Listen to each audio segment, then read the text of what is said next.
ഞെട്ടിക്കുന്ന അഴിമതി ആരോപണത്തെക്കുറിച്ച് വാർത്താ സമ്മേളനം നടത്തുമ്പോൾ ആർക്കെങ്കിലും ഉറക്കം വരുമോ? എന്താണ് ആ ചോദ്യം എന്നല്ലേ? ബ്രുവറി അഴിമതിയുമായി ബന്ധപ്പെട്ട് ഇന്നിപ്പോൾ രമേശ് ചെന്നിത്തല സതീശൻ സംയുക്ത വാർത്താ സമ്മേളനം. ഈ വാർത്താ സമ്മേളനത്തിൽ ചെന്നിത്തലയുടെ ഞെട്ടിക്കുന്ന വെളിപ്പെടുത്തൽ നടത്തിക്കൊണ്ടിരിക്കുമ്പോൾ സതീശന് ഉറക്കം വരുന്നു, കോട്ടുവായിടുന്നു. ചുമ്മാ പറഞ്ഞതല്ല, ദൃശ്യം പറയും. അന്ന് പറഞ്ഞിരുന്നത് സാധാരണ ജനങ്ങൾക്ക് കുടിവെള്ളം കിട്ടുന്നില്ല, പാലക്കാട്ടെ നെല്ലറയായ പാലക്കാട്ടെ കർഷകർക്ക് കാർഷിക ആവശ്യങ്ങൾക്ക് വെള്ളം കിട്ടുന്നില്ല എന്നാണ്. അതേ ആളുകളാണിപ്പോൾ ഒയാസിസ് കൊമേഴ്സ്യൽ പ്രൈവറ്റ് ലിമിറ്റഡ് എന്ന കമ്പനിക്ക് ethanol plant, multi feeds distillation unit, Indian നിർമ്മിത വിദേശ മദ്യ bottling unit, brewery, malt spirit plant, brandy wine plant എന്നിവ ആരംഭിക്കുന്നതിനുള്ള അനുവാദം കൊടുത്തത് കണ്ടോ? സാധാരണഗതിയിൽ വളരെ ഞെട്ടിക്കുന്ന വിഷയമാണെങ്കിൽ ആർക്കെങ്കിലും ഉറക്കം വരൂ? നമ്മൾ കൂടുതൽ ജാഗ്രതയോടെ, കൂടുതൽ ഗൗരവതരമായി ആ വിഷയത്തെ സമീപിക്കും, പ്രതികരിക്കും. ഒരേ വിഷയത്തിൽ രണ്ടുപേർ അഭിപ്രായ പ്രകടനം നടത്തി. രണ്ടുപേരും കർണാടകയുടെ സ്പിരിറ്റ് മാഫിയ സ്പോൺസർ ചെയ്ത് രണ്ടുപേരും മാസപ്പടി വാങ്ങി നടത്തിയ ആരോപണം. ആ ആരോപണത്തിന് പിന്നിൽ രാഷ്ട്രീയ അധികാരം പിടിച്ചെടുക്കലുമുണ്ട്.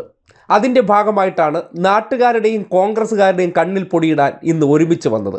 അടിയന്തര പ്രമേയമോ നടത്തിയില്ല. എന്നിട്ട് ആ വാർത്താ സമ്മേളനം നടത്തുന്ന സന്ദർഭത്തിൽ രമേശ് ചെന്നിത്തല കത്തിക്കയറിക്കൊണ്ടിരിക്കുമ്പോഴാണ് ഈ ദൃശ്യം കണ്ടത്. അന്ന് പറഞ്ഞിരുന്നത് സാധാരണ ജനങ്ങൾക്ക് കുടിവെള്ളം കിട്ടുന്നില്ല, പാലക്കാട്ടെ നെല്ലറയായ പാലക്കാട്ടെ കർഷകർക്ക് കാർഷിക ആവശ്യങ്ങൾക്ക് വെള്ളം കിട്ടുന്നില്ല എന്നാണ്. അതേ ആളുകളാണിപ്പോൾ ഒയാസിസ് കൊമേഴ്സ്യൽ പ്രൈവറ്റ് ലിമിറ്റഡ് എന്ന കമ്പനിക്ക് ethanol plant, multi feeds distillation unit, Indian നിർമ്മിത വിദേശ മദ്യ bottling unit, brewery, malt spirit plant, brandy wine plant എന്നിവ ആരംഭിക്കുന്നതിനുള്ള അനുവാദം കൊടുത്തത്. എങ്ങനെയുണ്ട്? സ്വാഭാവികമായിട്ടും സതീശൻ്റെ മനസ്സിലെന്തായിരിക്കും? അങ്ങേരെ തള്ളൽ, ഇത് മൊത്തം കേട്ടുകൊണ്ടിരിക്കണമല്ലോ. അലസ മനോഭാവത്തിൽ താല്പര്യമില്ലാതെ ഇരിക്കുമ്പോൾ നമുക്ക് എന്ത് ചെയ്യും? ഉറക്കം വരും. അപ്പോൾ ആ വിഷയത്തിൻ്റെ ഗൗരവം എത്രത്തോളം ഉണ്ടെന്ന് ഇവരുടെ ശരീരഭാഷയും ആ ദൃശ്യങ്ങളും മാത്രം നിങ്ങൾ ശ്രദ്ധിച്ചാൽ മതി.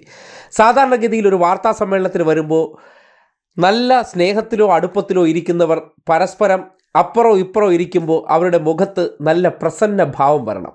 അതും കൂടി ഒന്ന് ശ്രദ്ധിച്ചേ. തുടക്കത്തിലൊക്കെ ഇരിക്കുമ്പോൾ ഇന്ത്യയും പാകിസ്ഥാനും തമ്മിൽ അപ്പുറോ ഇപ്പുറോ ഇരിക്കും പോലെയുണ്ട്. രണ്ടുപേരും കൂടി നാട്ടുകാരുടെ മുന്നിൽ അഭിനയിച്ച് തകർക്കാൻ വന്നതാണ്. പക്ഷേ ഒറ്റ കോട്ടവായിൽ കംപ്ലീറ്റ് പൊളിഞ്ഞു.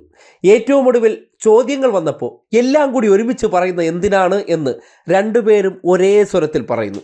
അപ്പോൾ തന്നെ കൈവശ രേഖയെന്ന് പറഞ്ഞാൽ ശങ്കരാടി രേഖയും സ്പിരിറ്റ് മാഫിയക്കാർ പറഞ്ഞു കൊടുത്ത കഥയ്ക്കപ്പുറം ഒന്നുമില്ല എന്ന് മനസ്സിലാകുന്നില്ലേ? കേരളത്തിലെ ഒരു ഡിസ്റ്റിലറിക്കാർ പോലും അറിഞ്ഞിട്ടില്ല. അത്രയും മതി. അത് വരട്ടെ, ഇതിപ്പോൾ എല്ലാം കൂടെ ഒരുമിച്ച് പറയണം. വരട്ടെ, പറയാം. അപ്പോൾ സ്വന്തം ഇമേജ് ഒന്ന് ബിൽഡപ്പ് ചെയ്യാൻ രണ്ടുപേരും നടത്തിയ പരിശ്രമം. അതിനപ്പുറത്തേക്ക് രേഖകളില്ല, കുറേ കഥകളുണ്ട്. ആ കഥകളെല്ലാം കൂടി ചേർത്ത് വായിച്ചിട്ട് നിങ്ങൾ വിചാരിച്ചോളൂ അഴിമതിയാണെന്ന് പ്രൂവ് ചെയ്യാൻ ഞങ്ങളുടെ നാക്കല്ലാതെ വേറെ ഒരു തെളിവുമില്ല. ഞങ്ങൾ നാക്കുകൊണ്ട് ഇങ്ങനെ എന്തെങ്കിലുമൊക്കെ പറയും, അതിനെ നിങ്ങളങ്ങ് തെളിവായിട്ടെടുത്തോളാം. കഴിഞ്ഞ കുറേ കാലമായിട്ട് ഏതെങ്കിലും ഒരു അഴിമതി ആരോപണം ഉന്നയിച്ച് തെളിയിച്ചിട്ടുണ്ടോ? ഒന്നും നടന്നിട്ടില്ല. അത് K-ഫോൺ ആയിക്കോട്ടെ, AI ക്യാമറ ആയിക്കോട്ടെ, മറ്റ് ഏത് വികസന പദ്ധതിയുമായി ബന്ധപ്പെട്ട ആരോപണം ഉന്നയിച്ചിട്ടുണ്ടോ? ആരോപണം മാത്രം. ഹൈക്കോടതി എടുത്ത് ചവറ്റുകുട്ടയിലെറിഞ്ഞ ഉദാഹരണങ്ങൾ മാത്രമേ നമ്മുടെ മുന്നിലുള്ളൂ. പോരാത്തതിന് ചെന്നിത്തലയെ ജഡ്ജെടുത്തിട്ട് പേഴ്സണൽ പബ്ലിസിറ്റിക്ക് വേണ്ടിയാണോ ഇതുപോലുള്ള ഹർജിയുമായി വരുന്നു എന്ന ചോദ്യം ചോദിച്ചു. അപ്പോൾ ഇതും ഈ ലേബലിൽ പെടുത്താൻ പറ്റുന്നതാണെന്ന് ഈ പൗഡർ കുട്ടപ്പന്മാരായ ഉസ്മാൻജിയും പറവൂർ സവർക്കറും സംയുക്തമായി നടത്തിയ വാർത്താ സമ്മേളനം ആ ഒറ്റ കോട്ടുവായിലുണ്ട്.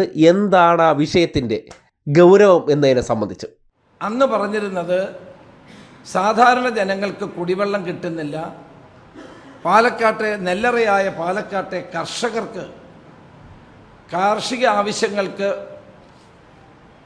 വെള്ളം കിട്ടുന്നില്ല എന്നാണ്. അതേ ആളുകളാണിപ്പോൾ ഒയാസിസ് കൊമേഴ്സ്യൽ പ്രൈവറ്റ് ലിമിറ്റഡ് എന്ന കമ്പനിക്ക് ethanol plant, multi feeds distillation unit, Indian നിർമ്മിത വിദേശ മദ്യ bottling unit, brewery, malt spirit plant, brandy wine plant എന്നിവ ആരംഭിക്കുന്നതിനുള്ള അനുവാദം കൊടുത്തത്.